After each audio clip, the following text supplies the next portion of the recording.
नमस्ते। KP college की online class में आप सभी का स्वागत है। मैं सीमा शर्मा आज आपके सामने बीए सेकेंड ईयर की क्लास लेके आई हूँ। आज हम सेकंड पेपर के अंदर पढ़ने जा रहे हैं आयोडीन के बारे में। आयोडीन वैसे सभी जानते हैं कि एक प्रकार का खनिज लवण है जो कि कम मात्रा में हमारे शरीर के लिए बहुत ज़्यादा ज़रूरी होता है, या यूँ कहा जाए जिसकी कम मात्रा चाहिए होती है, लेकिन वो कम मात्रा भी हमारे शरीर के लिए बहुत ही ज़्यादा महत्वपूर्ण होती है। अब आयोडीन है क्या, तो सभी जानते हैं कि आयोडीन हम नमक के माध्यम से वगैरह से प्राप्त करते हैं। सभी नमक में नहीं मिलता है। आयोडीन युक्त नमक के अंदर ही हम आयोडीन की मात्रा को प्राप्त कर सकते हैं। वैसे अगर देखा जाए तो प्रतिदिन लगभग अगर देखा जाए 100 से 150 मिलीग्राम के करीबन जो हमारे शरीर को आयोडीन की आवश्यकता होती है।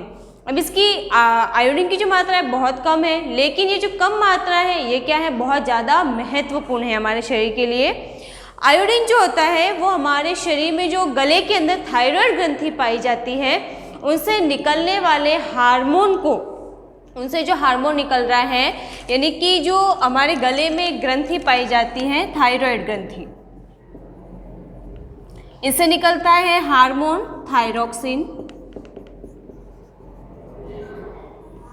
अब ये जो हार्मोन है एक तरीके का,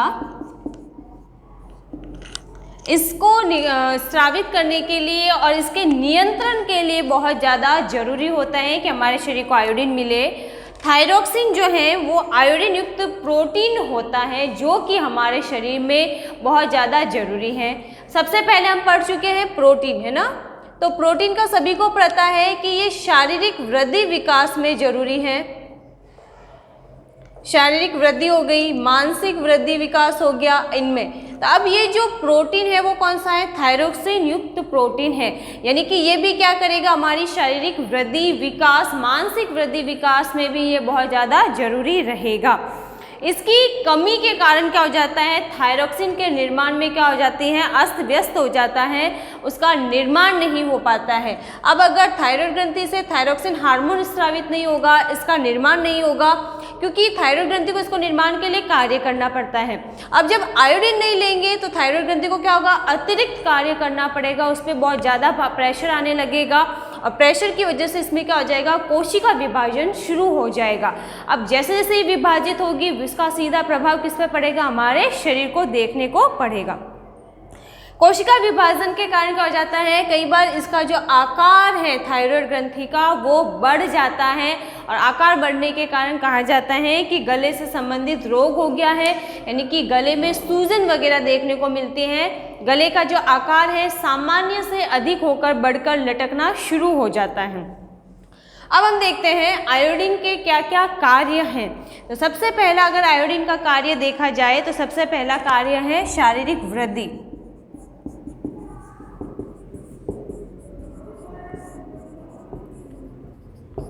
यानी कि आयोडीन नहीं लेंगे तो क्या हो जाएगा, हमारे शरीर की शारीरिक वृद्धि विकास क्या हो जाएगा, सही प्रकार से नहीं हो पाएगा। व्यक्ति की जो हाइट है वो कम रह जाएगी, साथ ही मानसिक विकास जो है वो भी प्रभावित होगा, जिसकी वजह से सोचने समझने की क्षमता में कमी देखने को मिलेगी। कई बार ऐसा होता है कि शारीरिक वृद्धि विकास सही प्रकार से ना होने पर बौनापन वगैरह की समस्या भी देखने को मिलती है। साथ ही बच्चों में अगर देखा जाए शारीरिक वृद्धि प्रभावित होने से जो रोग होता है वो होता है क्रेटिनिज्म। ये रोग हो जाता है बच्चों में। और अगर इसको दूसरा प्रभाव अगर देखने को मिले जो वयस्कों में रोग हो जाता है बड़ों के अंदर, वो हो जाता है मिक्सिडीमा।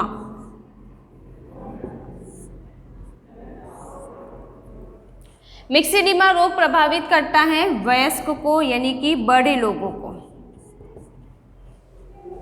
फिर आ जाता है कि इसका जो अगला कार्य है वो है शारीरिक वृद्धि के बाद में आ जाता है आधारीय चयापचय दर को प्रभावित करना।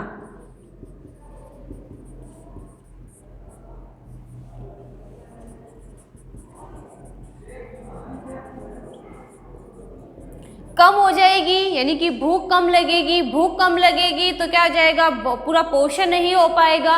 पोषण नहीं हो जाएगा तो शारीरिक रूप से हमारा शरीर क्या हो जाएगा, पूरी तरीके से प्रभावित हो जाएगा। तीसरा इसका जो अगला कार्य है वो है धात्री महिला, यानी कि धात्री माता का मतलब होता है वो महिला जो अपने शिशु को दूध पिला रही है, यानी कि स्तनपान कराने वाली महिला में। तो स्तनपान कराने वाली महिला में दुग्ध का निर्माण भी जो है वो आयोडीन के वजह से ही होता है, तो इसका आयोडीन निर्माण के लिए ये बहुत ज़्यादा जरूरी है। फिर आ जाता है गर्भावस्था में।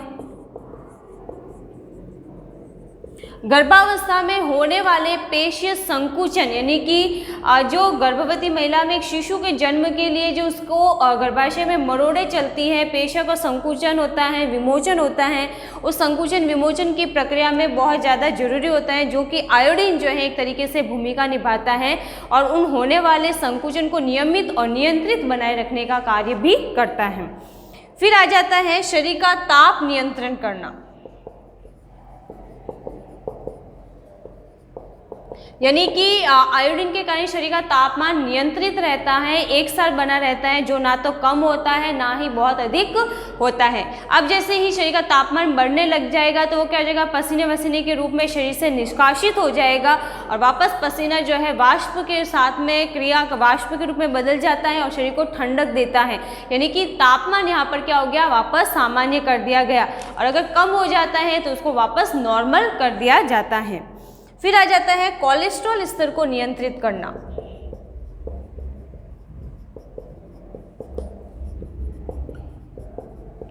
कुछ मात्रा जो होती है कोलेस्ट्रॉल की वो आयोडीन के माध्यम से नियंत्रित यहाँ पर की जा सकती है। फिर हो जाता है इसका जो लास्ट कार्य है वो है जानवरों में, जैसे कि जो जंतु जगत है उनमें जो होता है प्रजनन शक्ति को बनाए रखने में जरूरी है, यानी कि जानवरों में प्रजनन क्षमता हेतु अगर जानवरों को पूर्ण रूप से आयोडीन नहीं मिल पाएगा, प्रजनन क्षमता में कमी आ जाएगी, क्षीण हो जाएगी, जिसकी वजह से कई बार बांझपन वगैरह की स्थिति वगैरह देखने को मिल जाती है। इसका एक और कार्य भी है कि अगर जैसे कि आयोडीन की कमी हो जाए, आयोडीन नहीं मिले, तो जो सूअर होते हैं उनके शरीर पे बाल देखने को नहीं मिलते हैं, यानी कि जो सूअर हैं उसको सिर्फ एकदम चिकनी स्किन के साथ उनको देखने को देखा जा सकता है। फिर आ जाता है इसकी कमी से होने वाले रोग, यानी कि इसकी जो कमी हो रही है हमारे शरीर में लगातार, उसकी वजह से कौन कौन से रोग देखने को मिलते हैं।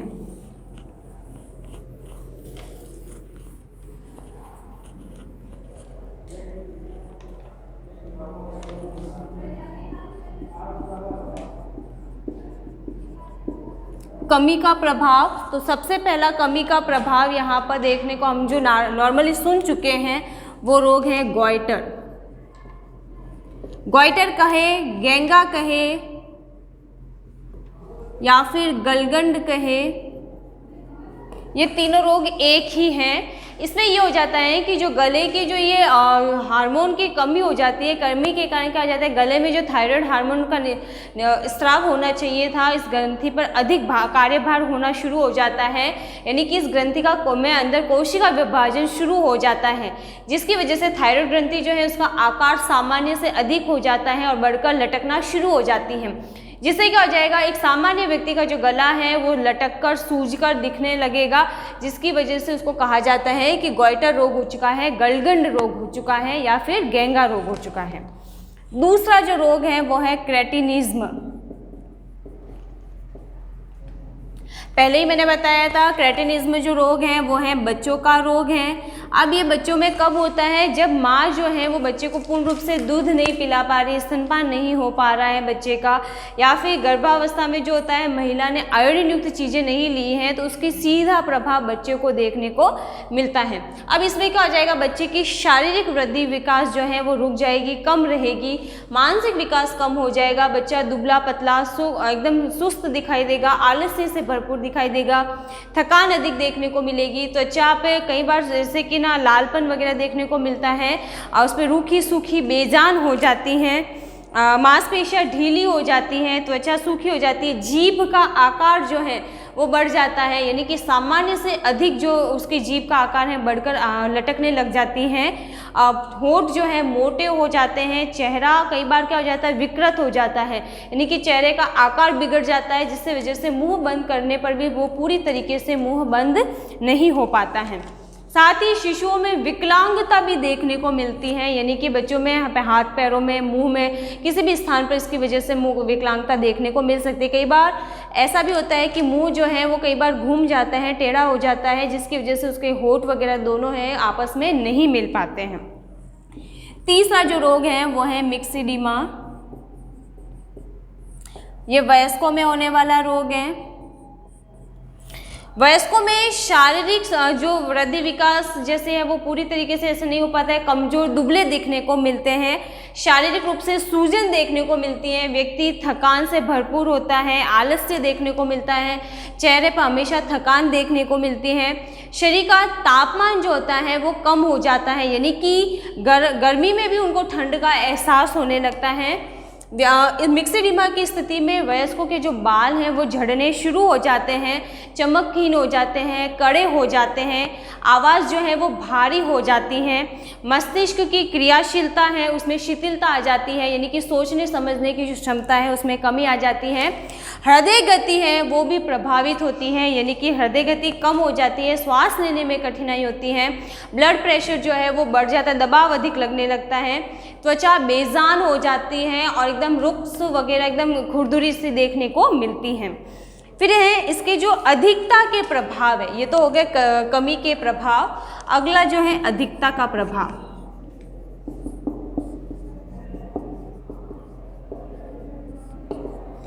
अधिकता के प्रभाव में रोग हो जाता है एक्सोपथेल्मिक।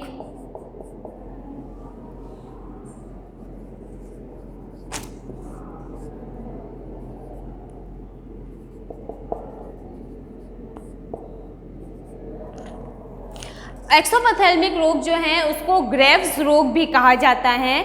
इसमें जो लक्षण देखने को मिलते हैं वो हो जाता है कि हृदय गति तेज हो जाती है, त्वचा लाल हो जाती है, भूख जो है सामान्य से अधिक बढ़ जाएगी, बार बार भूख लगती है, रोगी को बहुत अधिक भोजन करते हैं जिसकी वजह से कई बार मोटापन भी उनमें देखने को मिल जाता है, तापक्रम बढ़ जाता है, बुखार आना शुरू हो जाता है, नाड़ी गति जो होती है वो तीव्र हो जाती है। स्त्रियों में अगर देखा जाए जो रजोधर्म है वो जो है यानी कि मानसिक जो उसमें मासिक स्राव होता है वो प्रभावित हो जाता है, जिसकी वजह से नियमित मासिक स्राव नहीं होता है और पीड़ा के साथ मासिक स्राव देखने को मिलता है। कई बार आँखों में जैसे कि इसकी अधिकता की वजह से पुतलियों में जैसे इसका वसा का जमाव हो जाता है, पुतलियों का जो आकार है सामान्य से अधिक होकर बढ़कर फैल जाता है और जो पुतलियां हैं बाहर की ओर लटकते हुए दिखाई देती हैं। फिर आ जाता है इनका उपचार क्या किया जाए। उपचार कमी है तो आयोडीन युक्त क्या लेना है, नमक लेना है।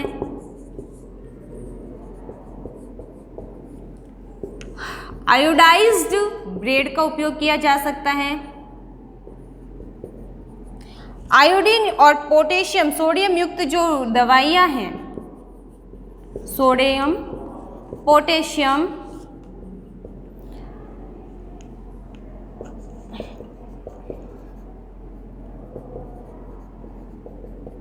गोली ली जा सकती है, या फिर आयोडाइज्ड जो तेल हैं,